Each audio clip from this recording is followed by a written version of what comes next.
Hello, sports fans. Welcome on in. It is the Down and Dirty with Scott Mitchell here on ESPN 700, 92.1 FM. Of course, we are so proud to be a part of the Utah ESPN radio network. It's a network of people. We're proud and very proud to bring the show. Love doing it every day. Love the comments and the feedback I get from folks. And so thank you for tuning in. I really appreciate it. Of course, do the old podcast thing, do the old app thing, or go on the .com thing, and you can find us. So you don't miss a moment of the show. You don't want to miss today. Today's a great day. Mondays are fun days, and they are going to be incredible. I remember not too long ago talking about how sports in Utah just grew up, right? And so you get the NHL, you get the NBA. You get the Olympics, you got Major League Baseball on its way here. Anyone who has any sense about baseball says that Salt Lake City is getting a Major League Baseball team, and it's sooner rather than later. So 3 of the 4 top major sporting organizations are finding Utah as a home, and that's very exciting. But what's even more exciting is the Jazz might be better than we think. The Mammoth might be better than we think.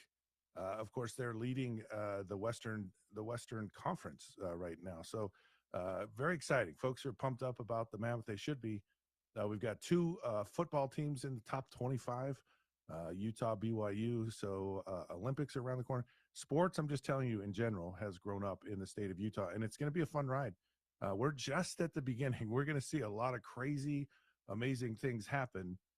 Saturday night at Rice-Eccles Stadium, homecoming was a crazy night, and it was just awesome to see the crowds, the fans. Folks showed up. You kind of wonder if anyone's going to have a dejection, hangover. We quit, we give up because of the BYU game the week before, but no. The fans showed up, and so did the team.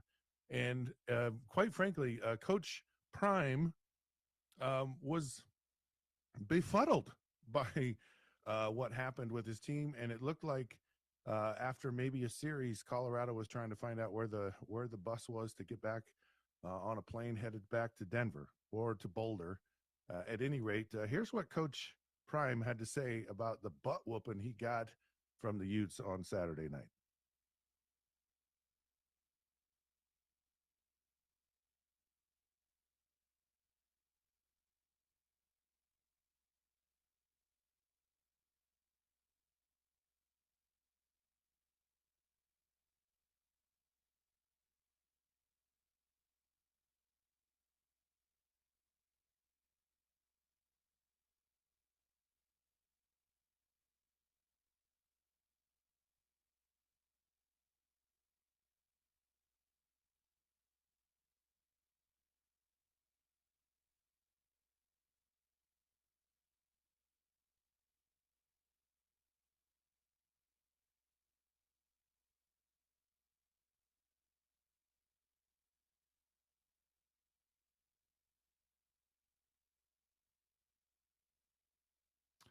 I don't know that anyone could sum it up more succinctly than that right there. That was what happened.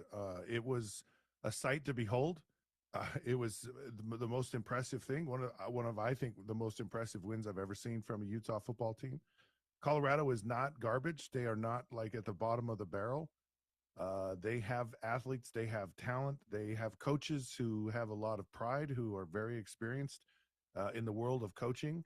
This is not the Pac-12 Colorado of old.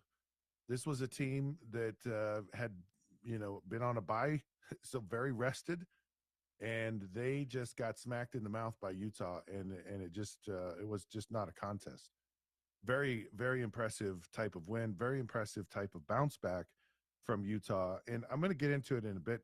Just what's the likelihood of where Utah ends up at the season? Can they actually get to the championship game? I'm going to dive into that one, but I want to talk about the game, and there's some real challenges that Utah faces moving forward, and I want to say they're good challenges, but they're really not. You're going to have to make a choice, and it's going to be a tough situation, and it's all because of the landscape of college football. The nature of it is just a real problem. Here you have a couple of years ago where you just kill to have a quarterback. Somebody healthy, someone who can play, someone who can, get the job done for you. And they have none of that. And now they have the beauty of two. And Bird Ficklin, oh my goodness, was he electric. And I will just tell you, this is my first impression as it all kind of unfolded, and I watch every play, I comment on every play, and have for the last 8 years. It felt to me like Bird Ficklin was like the reincarnation of Cam Rising, and not in the sense that they play the same way. There are some similarities, but it was the electricity that he brought to this offense and defense and special teams, and that was the magic of Cam Rising. Cam Rising was the Pied Piper. Cam Rising was the guy that he just raised the belief level of everyone, the coaches, the whole fan base from the University of Utah, and he did that. Like what Cam Rising did when he played and he was healthy was some of the most impressive football in Utah football history. And these last 2 years were tough. They were brutal. It was heartbreaking, quite frankly. It was gut wrenching. But before then, wow. And Bird Ficklin kind of had that same. He has that same juice. And where it's different, because Devin has that. He has the ability, but it's different because Devin doesn't quite throw the ball as nicely as Bird does. Doesn't throw it on time when he's in the pocket like Bird does. He runs unbelievably well, but we've seen that if he's limited in his ability to run, the offense is limited in its ability to function. And so that's a real challenge. So there's, who do you go with? And I'm just telling you, this is a real problem. It's a problem because somebody's going to come along and they're going to offer Bird Ficklin a lot of money. And so what's your choice? Because you got Jason Beck, who has a relationship with Devin. They paid Devin a significant amount of money to be here. You're probably not going to keep both of them. So do you keep Devin Dampier for another year, or do you keep Bird Ficklin for 3? And I really think that's the choice. And I think, and that's, like I said, it's not a bad choice. And you've seen this at other places. Avery Johnson at Kansas State and Will Howard. And they picked Avery Johnson, and Will Howard left and went and won a national championship with Ohio State. And they're just, they're kind of. I'm just telling you, someone's going to come pick up Bird Ficklin if you don't. Now, can you pay 2 quarterbacks and put all of that money, the limited resources you have, into things? And you just, or because the problem you run into, and it's a good problem because it's a better way to function and to run things. But your problem you run into is the transfer window. So you can't go, oh, we'll just open up the competition next year and the best man wins and all that. You don't have that luxury anymore. This isn't college football anymore. So you're going to have to make a choice. Like Utah's going to have to make a choice. And it's a tough choice. There's pros and cons about the choice. And there just is. And part of the thing with Bird is it's just one game. I learned a long time ago that, hey, kid, it's just one game. It's just one play. Relax. This is a big thing. And so you don't know ultimately what Bird Ficklin's going to be because he hasn't played that much. You have a better idea of who Devin Dampier is, which means you kind of know the good and the bad with Devin, and you don't know the bad with Bird Ficklin. And I'm sure there is. Everyone has bad, just so you know. Everyone has their kryptonite. Everyone has their world where you're just like, oh yeah, he can't do that, or he's limited there or whatever. But what we've seen, and I'll just tell you what I really like about Bird Ficklin right now. We'll just take he's an amazing runner. Okay? He's run the football. He's come into games. He's given a spark. It's his ability to throw that I think is really impressive to me. Most freshmen will not throw the ball, or they're incapable of throwing the ball down the field. And down the field on the boundary it's because it's the furthest throw. It's the throw that requires the most confidence, and it's the hardest one to read in most situations, right? I mean, the throw that he throws to Larry Simmons for the touchdown is as good a throw as you can ever have at any level. Most college quarterbacks put the ball in the wrong location. They throw it too high, they throw it out of bounds, they throw it too far to the inside, they throw it too low. It's a high and outside throw. But you got to put it in a spot where your guy can make a play, and so many quarterbacks in college football just don't do that. They're just not skilled enough or coached well enough or whatever. But that was very impressive. The little short throws to the tight ends, kind of on first down. It's this easy kind of, call it a candy store play, where you send a lot of guys out into space, and they're just trying to find 5 yards, just hook it up, but you send everyone. So it's a candy store because you go in a candy store, no matter what candy you pick, it's going to be good. Same idea here. And Devin has a hard time seeing that because he's short. And so the ball doesn't come out on time, even if a guy's open and he doesn't see him. And that's happened a lot. And that in the game, it was like, oh, Bert Ficklin had no problem making the read, throws it to the tight end. It's a nice, safe completion on first down, get the sticks moving, and do it without running the football kind of thing. So I just there's just a lot of how he throws the football, and what that does. And go ask any defensive coordinator in the world. If you got a guy that can throw it and throw it well, and will throw it, and will throw it anywhere, but also can run, like that's a lethal combination. And I don't know totally where Bert Ficklin is as far as his ability to throw. I don't. I have no idea where where it ultimately has its ceiling. Is he a guy that because he will throw it in there, and is he that guy that you're probably going to have to live with a few interceptions down the road, because look, if you're not a quarterback and if you're not throwing the ball a lot, and you're going to have interceptions. It's just the nature of it. It's kind of when they are and where they are. That's the thing you can kind of manage, so. Like, don't throw an interception on first and second down ever. Don't throw an interception in the red zone. If you're trying to get a first down and it's late or whatever, that's. I mean, the only time you should ever really be exposed to throwing an interception is on third down, and it's not okay then, but never on first and second down, ever. Anyways, I'm just telling you, it's going to be a challenge now.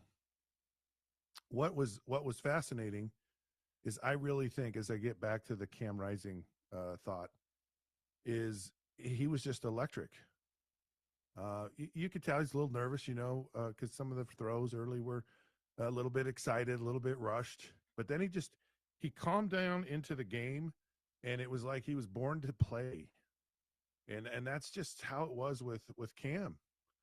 It's just like, oh yeah, you put on that nice suit and it just fit perfectly. And just like, yeah, I look good. And I belong in this suit, and I'm going to wear it well. And that's what it felt like. And then what happens, and I really believe it's part of what happened. Everyone just elevates their play. Now, maybe they elevate their play because it's like, oh, we got to get behind our backup quarterback or all this stuff. But guys are like, whoa, wait, our guy Dampier's out. And there's always a wait and see kind of thing, and no one had to wait for 2 seconds. I mean, Bert Ficklin takes off and scores, and you're just like, yeah, here we go. And then everyone gets into the party. The defense is energized. Special teams is energized. The fans are energized. You're not sitting there going, oh, you're kicking your chair, slapping your head against your hand against your forehead, going, what is he thinking? What is he doing? What is this? You're none of that happens. You're just like, heck yeah, let's go. And when you see it, you see it. And that's what I saw with Bert Ficklin. I'm just like, this kid can play. No question about it. He's not a, hey, let's throw him in there every once in a. This kid can play down after down. Now, the one question to me is he's diminutive, meaning he's skinny, not short. He's skinny, and skinny's good. Like I'm a big believer. Uh, I love the theory of the jungle in football. And if you look in the jungle, like all the animals aren't these big brooding, lions and all the different, there's like little tiny impalas and there's big giant giraffes and there's everything in between in size and function. And they all survive in the jungle because they know how to survive in the jungle and they know where their strength is and they play to it. The impala, he's like, man, I got to run fast. And the lion's like, I got to run fast too. But, the impala can get away from me because he's got some little shake and bake to him. And that's kind of a lot of different body types can do well in the jungle. But I do know one thing, and that's when you get in the jungle, you got to run. And that means you just got to go play. And Bert Ficklin can do that. Now, what is that? Does he get injured? Because he's, I wouldn't say he's reckless. Cam Rising was reckless. And that's what we loved about him. And that recklessness went a long way. And why would you want to, kind of take that away to some degree? So we'll see where Bert. We'll see what happens this week. I just personally believe that Utah has a serious problem on its hand, and it's a tough choice to make. It's a really tough choice to make. If you look back in history, and it was the right choice they'd made back in time when they had Troy Williams, who had won. It went 9-3 in the Pac-12, and he'd formerly been at Washington. Comes to Utah, and really played great. I thought. I mean, they're one. They're just one game, one play away from being in a conference championship for the first time. And the choice the next year was a redshirt freshman, Tyler Huntley. And they loved Tyler Huntley. He had no experience. And so the question was, do we get 3-4 years out of Tyler Huntley, or do we get one more year out of Troy Williams? And the choice went to Tyler Huntley. And I was surprised by that at the time. I was like, wow. And there was no NIL, there was no transfer portal. Tyler Huntley was stuck, and they went with him, and it was the right choice. And I think it's a very similar situation that you have right now, and you don't have the luxury of having the safety net where, well, the players in your program, now there's like they'll leave, and I'm telling you, people are going to be interested in Bert Ficklin. Now, here's the dilemma of all dilemmas. The dilemma here is Bird and Devin both have the same agent, and that just gets messy. I just think it's a conflict. I think it's a real challenge. It's because you got to negotiate with the players, I'm just telling you, this is a horrible thing, a horrible problem to have, and you're winning. So I'd like to see more of Bert Ficklin, and I want to go into this right now because I want to talk about what's the likelihood of Utah actually making it to the conference championship. And right now there's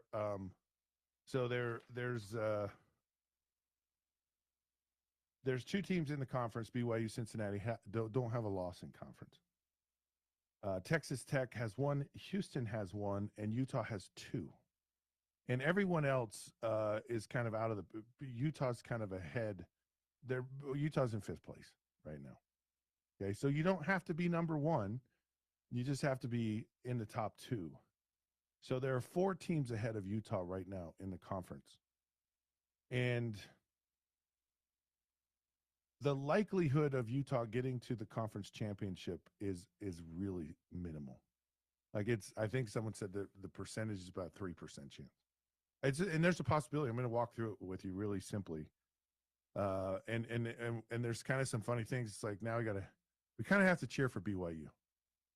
Had BYU lost at Iowa State, which is just amazing how they won and they keep winning, and they win because they play hard and they don't beat themselves, and that's it.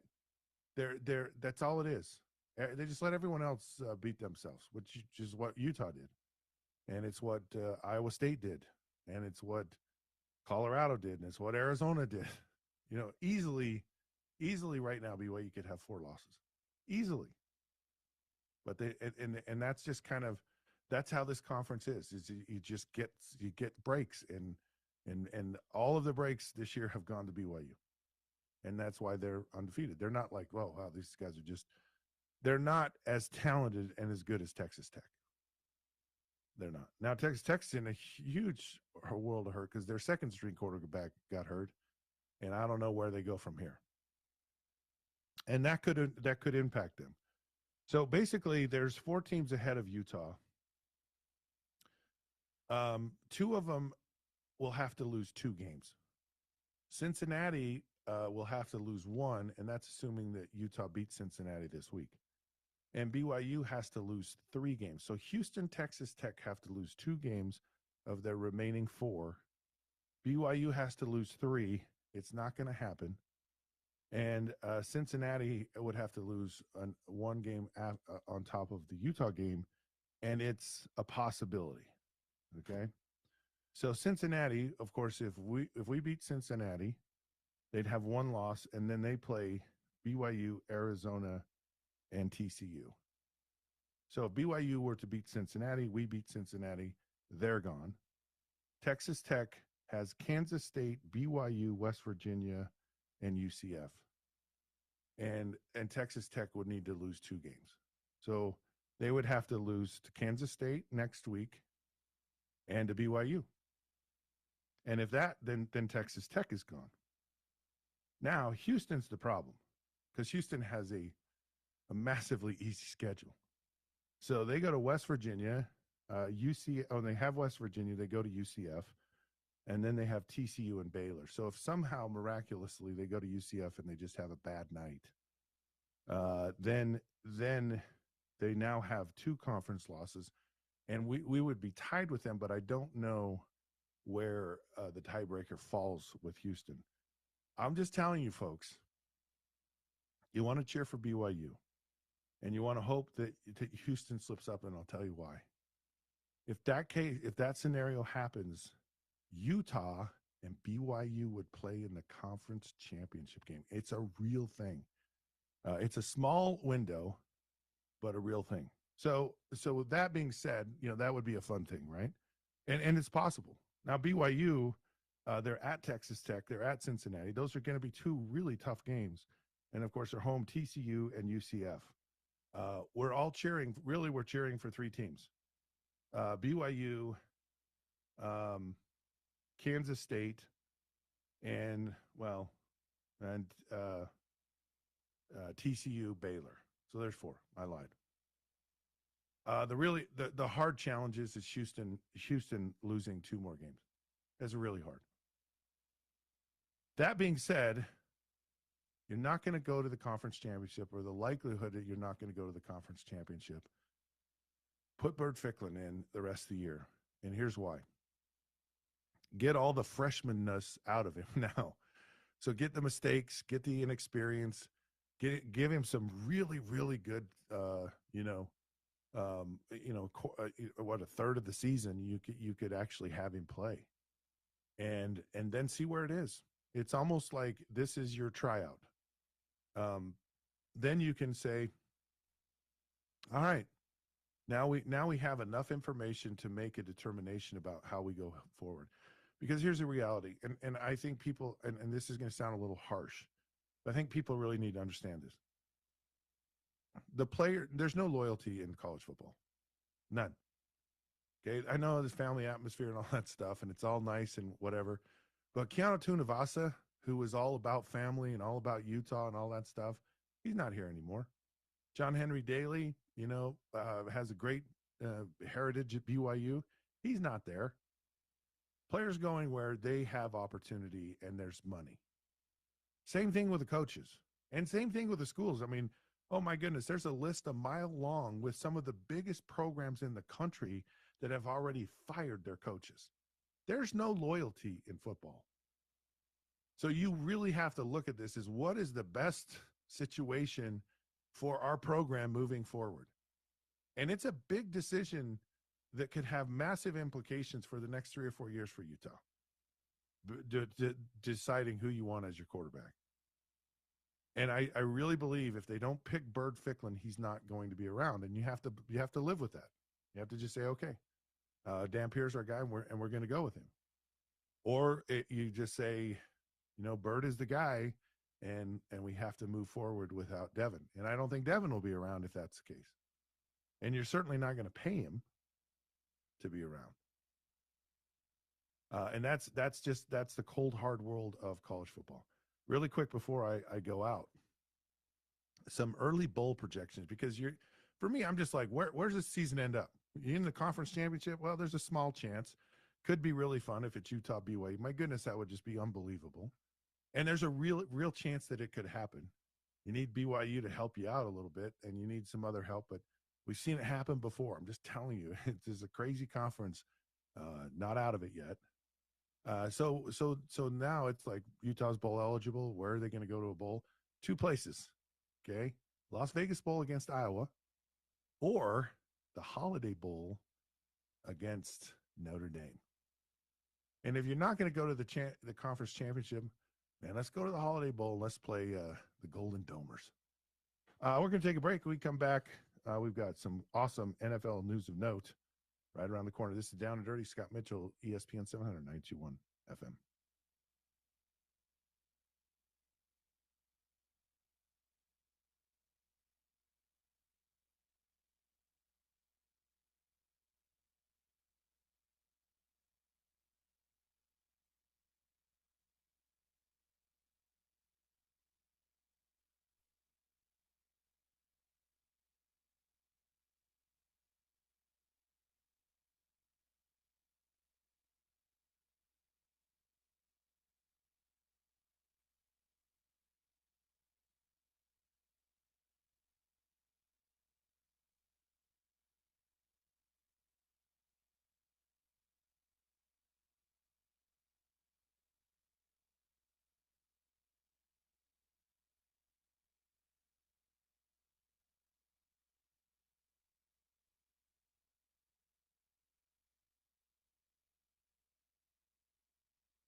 All righty, sports fans, welcome back. Sit down and dirty with Scott Mitchell here on ESPN 792.1 FM. An interesting thing is going to happen this weekend, and I wonder if it's the college football gods sending a message. It could be a message of hope, a message of optimism, a message of expectation, maybe destiny. College game day is showing up on campus bright and early here at the President's Circle up on the hill. Now, this is the third time the preeminent big-time college football programs have been at a Utah football game. Texas Tech, of course, Big Noon was here, and then down in Provo, Big Noon was a part of the BYU Utah game, and now Cincinnati. Like, if you were going to tell me at the beginning of the year, yeah, college game day is going to show up for your Cincinnati Utah game, come on. And it's telling us something, people. It's telling us something. What in the world could college football be? First of all, don't screw it up this time, okay? Could you do that this time? Make a good showing. Make a statement if you're Utah. This is awesome. Two ranked teams under the lights. You got to be thankful for this if you're Utah fans.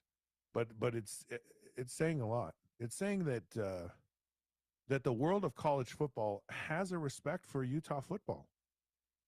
Like they're like, and I think Utah's a better team. There's some holes, but they respect Coach Whittingham. They respect the program. They think this team might have a shot, and maybe that's the football god saying, this is third time is a charm, and maybe it's a charm for the rest of the season. But please show up on the big stage, and that's been the bugaboo, right? An important game against a quality opponent. Can you win? And I honestly want to see if Bird Ficklin can answer that, or if he's too young, he's too inexperienced, he's too nervous. I want to see.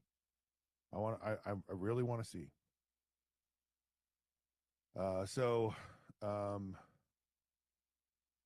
That's a big deal, and I think we need to lean into that and embrace it. All right, the NFL, of course, is just moving on and on and on, right? And interesting weekend in the NFL. There were a few surprises. There's always going to be a few surprises, and you have to know that. And so I picked all my games, and I lost on 3 of them, which is still pretty good. I mean, I'm on the season so far. I'm 37 and am I 7? 37 and 7, which is pretty good. Of course, Monday night game we have Kansas City playing, and who are they playing? Who are they playing?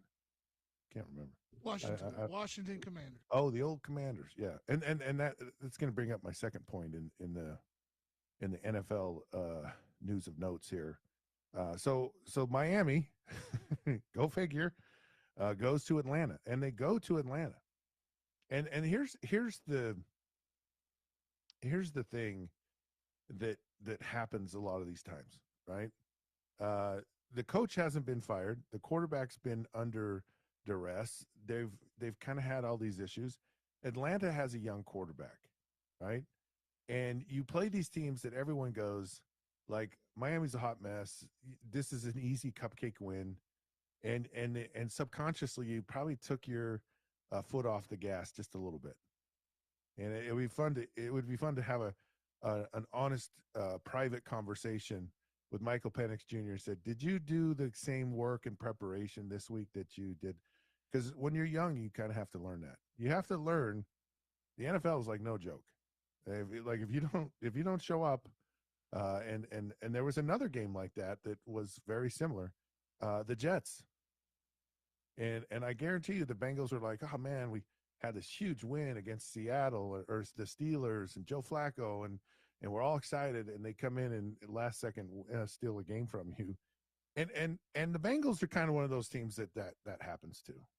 But the Jets. And here you have Justin Fields, because there comes a point where Justin Fields kind of says, screw it. And I don't know if you ever watched the old movie Christmas Carol. And is it Christmas Carol? No, Christmas Story. Sorry, Christmas Story. One of my favorite movies of all time. I can't even remember the name. And the little character, he wants this Red Ryder BB gun, and he's just plotting, trying to get this gun. And and there's a neighborhood bully, Scott Farkas, right? And he just keeps picking on these kids when they're going to and from school and whatever. And finally, this little character in the movie, his name's Ralphie, and he just has had he's just had it with Scott Farkas.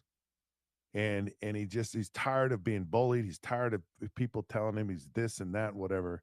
And he just doesn't care anymore. And he has his, as I say, his Ralphie moment. And he stands up to the bully and he pummels the bully. And almost to the point, like everyone's going, "Ooh, who is this guy?" Like it's just, anyways. And I think Justin Fields had his Ralphie moment. He's just tired of like, don't tell me I can't play quarterback. Don't tell me I'm this. Don't tell me I'm that. Blah blah blah. And you just say screw it, and you just say I'm gonna go play. And I really believe that's kind of what happened to Justin Fields. And maybe it's something that propels him forward, or maybe it's just for a moment. I don't know, but it does happen. And then the other one was Houston, and I was really shocked by Houston. Uh, but they're a good team, and they're just trying to figure stuff out. And San Francisco, there's only so much time that can happen. Okay, Miles Garrett has 5 sacks against the Patriots, and they lose the game.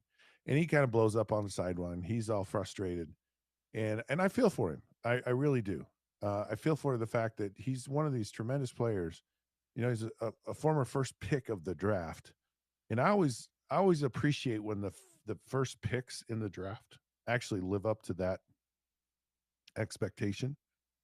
A lot of times they don't. I don't know the actual percentages, but the perception seems that it's not a guarantee that that player is going to be great. And usually when it's a defensive guy, it's not something that happens often.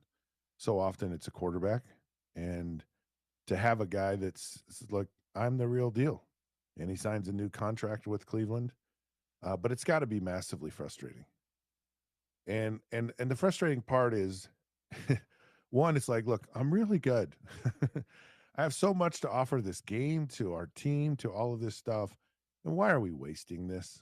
Now you could say, look, I don't really care because I'm getting paid a crazy amount of money.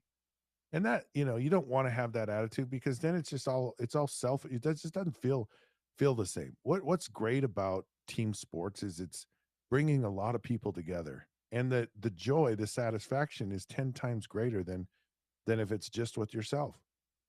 When you look at the guys that are out there fighting and playing with you, in the game, and you do it, you win, and it just means so much more. Every person who plays and goes back after they're done, every player says, that's the thing I miss. I miss the guys in the locker room. I don't, it's like, well, I miss this, that, whatever. No, that's what they miss. And so, yeah, it's so frustrating when that there's so much more, and the potential of being more is there, and it's just unrealized. And it's a terrible thing to be a part of. It's just not fun. And a lot of it too, your body goes through a lot. I mean, the physicalness of the game, but the preparation that you have to take and do and go through at any position, maybe not kicker, but any other position, like the physical grind, the mental grind of all of it is just phenomenal. So speaking of uh, the game tonight, so the Washington Commanders, like, I thought this was going to be a team that was really going to create a lot of problems, and they've struggled. And it's funny how you have this great year, and then the next year things are just, they go bad, and then everyone starts pointing fingers, and they're just like, we're so much better than this. What's going on? What's wrong with us? And all these things. And I thought it was interesting because there's another game this last week, and I brought it up briefly. Was the Ravens against the Chicago Bears, and the Ravens are 1-5. And I'm just telling you, I know it's a long stretch, and they got a lot of road to cover, but there's a lot of parity in the NFL, and I would not be surprised if the Ravens come back and make the playoffs. So I was going to go through each of the divisions and just pick a team that's not in first place that I think will actually make a run here in the second half of the season. So in the AFC East, the Patriots are winning the division. And of course, it's kind of an easy pick because it's Buffalo, right? And who would have thought that? You know, who would have thought that Buffalo would be chasing? But Buffalo is going to make the playoffs from the East, and they're not winning the division. Pittsburgh's winning the AFC North, and you have Baltimore with 2 wins. I mean, Pittsburgh's only got 4. I mean, they're only 2 games behind Pittsburgh. So I think the Ravens are going to come back in that situation. The AFC South, you have Houston. Well, Indianapolis is winning the division 7-1, quite convincingly. More than likely, they'll continue to win the division, but still, I Jacksonville is kind of in the middle of the road. Houston, I'm going to go with Houston. No, I don't like Houston. I'm going to go with Jacksonville. All right, the AFC West, the Broncos, of course, are winning that division. You have the Chargers, you have the Chiefs. Now, I picked the Chargers I'm going to go with the Chargers. Chargers aren't winning this division, but they're going to make a move. Eagles are winning that division. You have the Cowboys, Commanders, and the Giants. I would not be surprised if the Commanders come back. In fact, this week, this game right here is going to, I think, will be a little bit of an indication of who's really in it in the race to get to the playoffs in the NFL. The NFL or NFC North, the North division, the Packers are winning that division, and of course, Detroit is right behind them. Sorry, Martin, I'm not picking your Bears, but I think the Lions have to pick the Lions because they're my team to go to the Super Bowl. But they're a team that's chasing right now, and they're a team I believe will make the playoffs. You've got Tampa Bay in the South. You have the Panthers, the Falcons, and the Saints. And the Panthers have won 4 games this year and are in second place. Who'd have thunk that one? And oh boy, it's really hard for me because this was the one division where I just said I don't think anyone's going to make a chase. I still think I'm going to go with Atlanta. I just like Michael Penix. I think they got a lot there, and they just got to figure it out. Now, Seattle's winning that division. You got the Rams, 49ers, and the Cardinals, and I think the Rams will be the team in that division who actually come back. So, hey, I wanted to share something with you here. Culligan Water for over 80 years has been in Salt Lake City. And of course, it's a family tradition of clean water you can trust.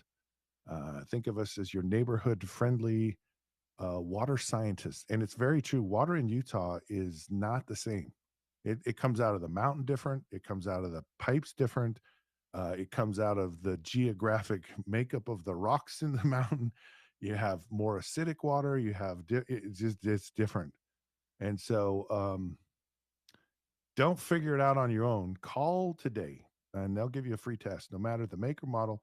Dial 801-509-9602 or visit ColliganSLC.com. And for a limited time, get $1,000 off a new Culligan water filtration system plus free salt delivery for a whole year. Imagine cleaner, better tasting water for you and your family. Stop living with water problems. Experience the Culligan difference. Call 801-509-9602 or visit Culligan Salt Lake City, or it's CulliganSLC.com. All right, we'll be back. Wrap this baby up. The Down and Dirty, Scott Mitchell, ESPN 700, 921 FM.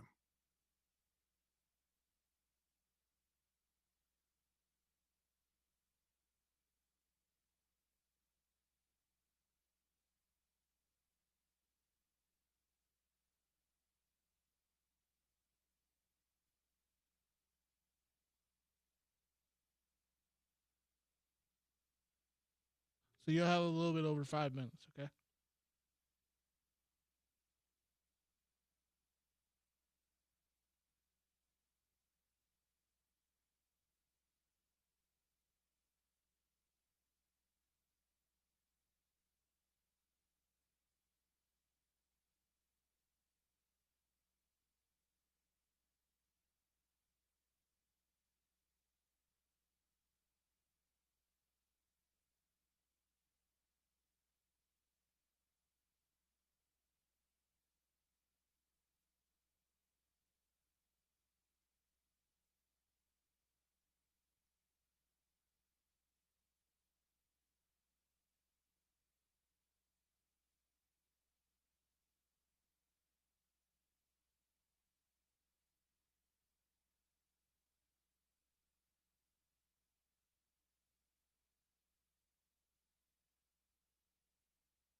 All righty, sports fans, welcome back. It is the Down and Dirty with Scott Mitchell here on ESPN 792 on FM.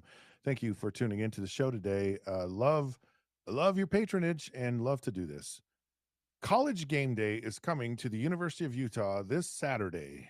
Biggest show in the land. College Game Day is massive. People watch it, they tune in, they pay attention. It's wacky, it's zany, it's all of these things. It is like the eyes of college football are upon you. And therefore, I think that the University of Utah needs to give College Game Day the bird. Just give them the bird. Let the bird fly high and proud. And in that sense, I mean Bird Ficklin. Oh man, I want to see what this kid can do. I really do. I got excited. I got jazzed up, and by the way, he's called Bird because he was just really light, couldn't gain weight, so he's like light as a bird, and that was what he was called, and that's what he's called. And of course, we could have a heyday with that bird, and that's part of why I want it to happen. That's right. Give those big, arrogant game day people the bird. Let them have it. You know what? With both barrels. That's what I say. All right. You know, Brian Kelly, who had a pretty successful record at LSU, he got booted. 2 minutes. He got booted. He's out. And I'm just like, wow. But I'm not surprised. And I started looking at like this whole list of coaches, and it's just a long list, like a long. And how do you pay out $54 million? Like all of these coaches should go and like pool their money together and go like invest it in something. And I don't even think they need to pool it together to invest, but my goodness, what they should do is they should pool all their money together and go buy an NFL team or go start in the business of like the Smith Entertainment Group and just start purchasing sports franchises. Like forget coaching. Like go into I mean the amount of money that these guys are getting is absolutely insane. This is going to be unbelievably fascinating to watch what like this musical chairs of coaches and where they all land and who lands first and where when this is over, because LSU for what it is a 30 seconds. hotbed because you win national championships there. I mean it is just incredible. Our Mammoth are kicking butt. They're in first place. Cooper Flagg had 22 points and 4 rebounds. It'll be interesting to see what happens, but Victor Wembanyama he might be the dude. He could be the dude. All right. We're going to wrap it up here because Coach Whittingham and his press conference is right around the corner. It should be fun to see what the Utes do this week. Some decisions they make. It's been the Down and Dirty with Scott Mitchell here on ESPN 792 on FM. The Sean O'Connell Show and the Kyle Whittingham press conference are right around the corner. Until then, we'll see you then. All right, Scott, I'll let you go. Have a good day. I'll replay the show, okay? Yeah, you're all good. I'll talk to you tomorrow, okay? Later, buddy.